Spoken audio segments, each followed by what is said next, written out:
We have worked really closely with our health inspector um, to be able to know what can we do, what can't we do, what things are we having to look at.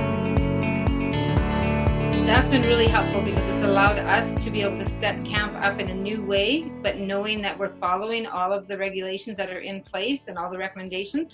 And so instead of normal camp, we are now a day camp, and we're renting out some of our facilities to families. MCA's Camp of the Week 2020, a little different look. We are sitting here today with Audrey Hicks, the Acting Executive Director of Camp Arnes in the Interlake. Thank you so much for taking time out of your busy day to spend some time with us. You are welcome. Thank The you. last, awesome. The last time the two of us were together, we were hanging out at the Rec Connections trade show at one of the Canadians here. It was the day the world kind of stopped. Things were starting to shut down, the sports and entertainment, everybody was starting to get hit by this. What's happened in your life since that day when we were hanging out at that Canadians?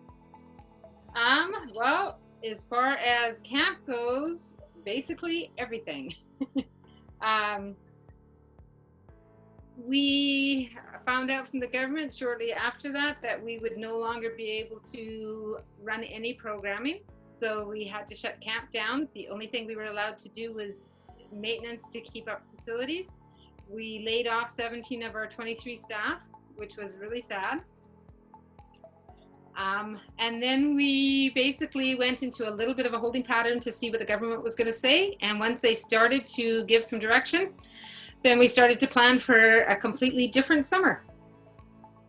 Some of our followers might not know, but Audrey, you took over as Acting Executive Director just prior to this all coming about. Talk about how that transition during this pandemic was played out by you. There's lots of different things that would have come into play for you. Yeah, when I took over, it was with the understanding that it would be just a temporary fill until they found a new one. And Will, our director at the time, just said to me, just hold the course, don't make any changes, just keep things as they are and just get the camp through. And then COVID hit and everything changed.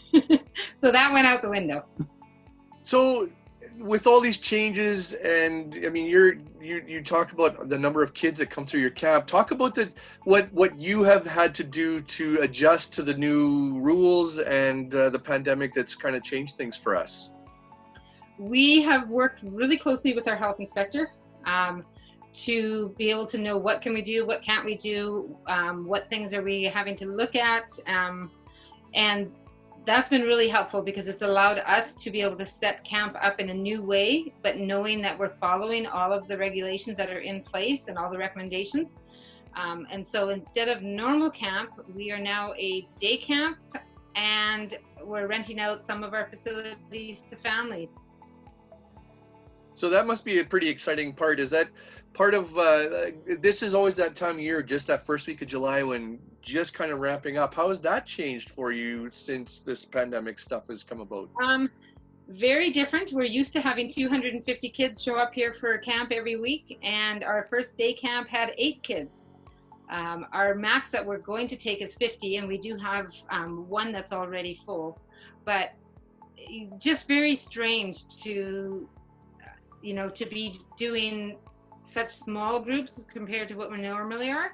And then we have families staying here too, which we never have in the summertime. So that's something that's totally different. That's actually very kind of cool. And they're just using the camp as a facility to get away from everyday life? Yeah, so they're renting out our chalets just to come out as a family. Now for some, then they're also putting their kids into the day camp programming, but Perfect. Not all of them are. Perfect. One of your big programs there is Forge. Is that still going to happen this year? So Forge is our year-round leadership program for university-age students. And at this point, we have still kept it in place. It's still going ahead. We've got people accepted into the program. We have room for more, but it's going to depend on what the government says when it comes to from September to June, whether we're going to be allowed to have overnight programming here. Which will determine the long term of it.